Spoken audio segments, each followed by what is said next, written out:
जन गण मन अधिनायक जय हे भारत भाग्य विधाता पंजाब सिंध गुजरात मराठा द्राविड़ उत्कल गंगा विंध्य हिमाचल यमुना में जागे तब शुभ आशीष मांगे गाहे तब जय गाथा जन गण मन अधिनायक जय हे भारत भाग्य विधाता जय हे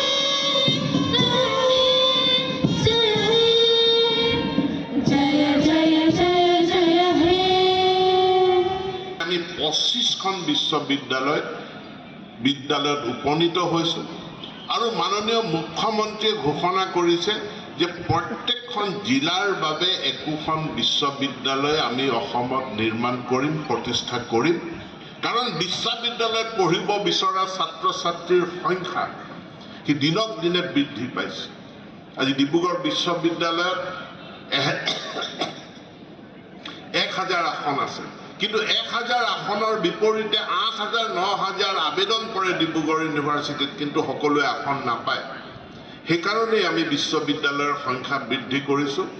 আৰু আমাৰ ধেমাজি মহাবিদ্যালয় ইতিমধ্যে যোৱাকালি সামৰণি পৰা যি হীৰক জয়ন্তী 60টা বছৰ সম্পূৰ্ণ কৰাৰ যি প্লেটিনাম জুবিলি, সেই জুবিলিতে মই ঘোষণা কৰিছোঁ আমি অচিৰেই ধেমাজি মহাবিদ্যালয়ক এখন বিশ্ববিদ্যালয়লৈ উন্নীত কৰিম আৰু তাৰ কাৰণে প্ৰস্তুতি আমি হাতত লৈছোঁ। শিক্ষা খণ্ডত আজি এনেধৰণে এই ব্যাপক পদক্ষেপসমূহ লৈ আজি পৃথিৱীৰ মঞ্চত ভাৰতবৰ্ষ এটা এডুকেশ্যন ডেষ্টিনেশ্যন আজি হৈ পৰিছে। বগীবিলৰ পৰা মাজুলী যোৱা যিটো মথাউৰি আছিল, সেই মথাউৰিটোত এতিয়া ৰোড কাম ডাইক তাক এটা ৰাস্তালৈ ৰূপান্তৰিত কৰা হ'ল।